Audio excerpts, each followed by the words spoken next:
Fake, frustrating, and confusing. Can the code that created this chaos teach us to be human again? My name is Likith Sangalapalli, and I'm here in front of you today to talk about how AI is used to solve real world problems, which we humans even cannot solve. So, why did I choose AI? Why not literally anything else to solve these problems? Let me take you into my backstory.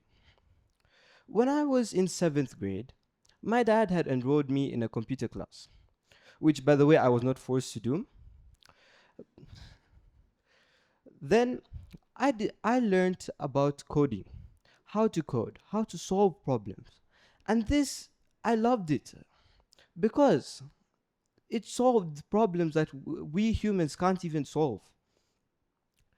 Then I decided that I would go into computer. But the road still seemed unclear. That's when a friend jokingly stated in my class, when we were learning about artificial intelligence, of course, "Sir, why are we learning about ChatGPT?" Now, while everyone laughed, I thought to myself, is AI just ChatGPT? And when I researched, I learned that it is not, because in many places around the world, it is used to find diseases even before they're even detected, even before doctors can understand them. We can also we can also use artificial intelligence for teachers. Teachers are able to understand whether whether a student is confused before they even realize it. Now, when I looked deeper into it, I decided that I would also design these AI projects. Therefore, I would like to present three of my prize projects to you on TEDx. Moving on to my first project, which is an emotion recognition system. This detects your emotions. Like I stated, teachers are able to recognize emotions even before teachers are. Computers are able to understand your emotions even before you do. This system uses facial expressions to understand what you're feeling. For example, if your eyes light up, you're surprised. If you have a frown, then you're sad. Now, why I designed this is because even we humans can't understand each other. Just recently, I met someone who seemed so happy on the outside, but when I got to know them, they seemed very depressed, very traumatized. They wanted to kill themselves. Okay. Now, this emotion recognition system helps us understand how we can understand emotions even when we humans can't. Computers are able to detect. As you can see, there's a live demonstration of me of doing silly facial expressions like neutral, happy, angry, and surprised. And by the way, if you're interested in looking at all the codes, please scan the QR code. Now we then move on to my second project, which is a fake news detection. Now, in the world today, we don't even know what's real or fake. Just yesterday, I came across an article: Napoleon has came back to life.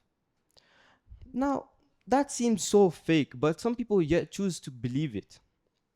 That is why I thought this into mind and designed fake news detection. There's also many different examples of people's mental health being disturbed due to this fake news detection.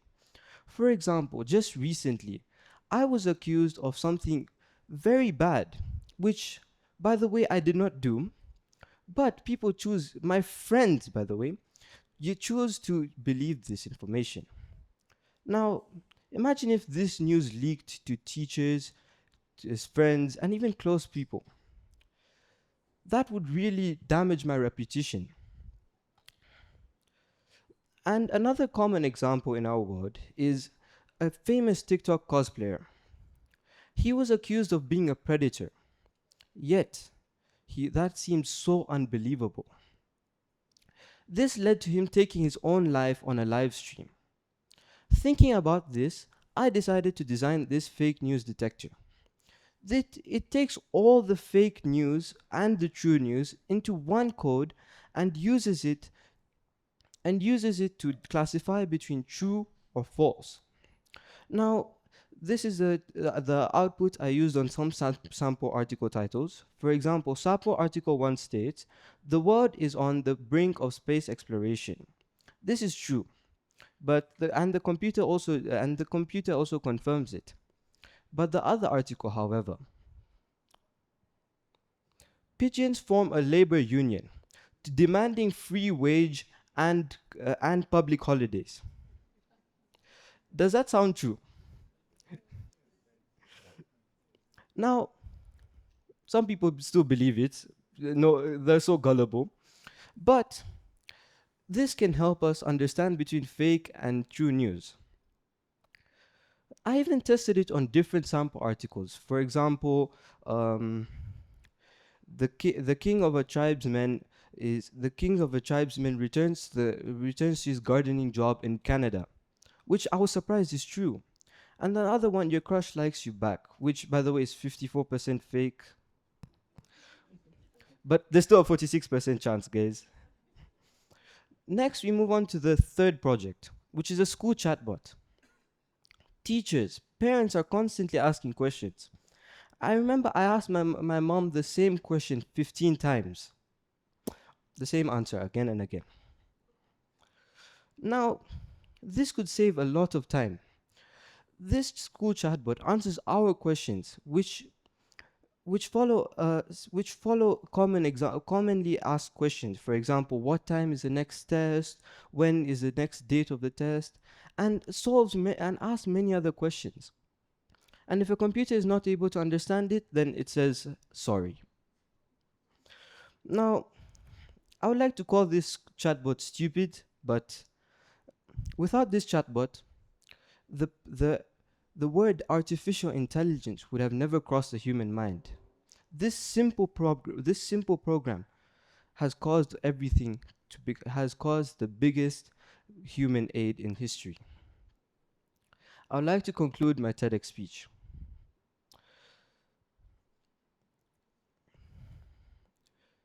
There's a common misconception that AI is here to replace us. But I would like to answer that misconception as false. Because AI is here to guide us to be human again, not teach us to be, not replace us. Many people are constantly worrying that their job will be overtaken by AI. But the thing is, AI is only here to bring us back to the human mind. Due to the digital world, we are unable to discern truth, to find out answers, and understand each other. Now AI has come into our lives to solve these problems. And I would like to therefore thank AI and my dad and my mom for getting me into this coding program. But without AI, we cannot navigate through the digital world properly. Therefore, AI is not here to replace us, but to teach us to be human again. Thank you.